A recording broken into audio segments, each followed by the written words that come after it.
நேயர்கள் அனைவருக்கும் எதிர்நீச்சல் சீரியலின் சுவாரஸ்யமான கதைப்பகுதி. அப்பத்தா உயிருக்கு ஆபத்து, எச்சரித்த ஜீவானந்தம். குணசேகரன் பிளான் என்ன? எகிரும் எதிர்நீச்சல். தீபாவளி நாளில் மயங்கி விழுந்து விட்டார் அப்பத்தா. அதை பார்த்து பெண்கள் அனைவரும் துடிதுடித்து போக அப்பத்தாவின் உயிருக்கு ஆபத்து என்று எச்சரிக்கிறார் ஜீவானந்தம். என்ன நடக்கப் போகிறது? எதிர்நீச்சல் சீரியலில் இன்றைய எபிசோடு பார்வையாளர்களின் எதிர்பார்ப்பை எகிர வைத்துள்ளது. சொத்துக்காக அம்மாவை கொலை செய்கிறார்கள், அண்ணன் தம்பிகளை அடித்துக் கொள்கிறார்கள் என்று செய்திகளில் படித்திருந்தாலும் டிவி சீரியல்களிலும் அதுபோல சீன்கள் தான் அதிகம் வைக்கப்படுகிறது. கூடவே இருந்து குளிபறிக்கும் வில்லிகள் அதிகம் உலாவெறும் காலம் இது.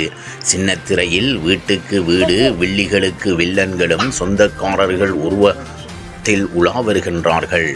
சன் டிவியில் ஒளிபரப்பாகி வரும் எதிர்நீச்சல் சீரியல்களுக்கு தனி ரசிகர்கள் பட்டாளம் உள்ளது. பல பிரபலங்களும் இந்த சீரியல்களை இரவு நேரத்தில் பார்த்து கருத்துக்களை பதிவிட்டு வருகின்றனர். ஆதி குணசேகரன் நடிப்பு பலராலும் பாராட்டப்பட்டு வருகிறது. அப்பத்தாவின் சொத்து யாருக்கு என்ற கேள்வியோடு பல எபிசோடுகள் பயணித்திருக்கிறது எதிர்நீச்சல் சீரியல்.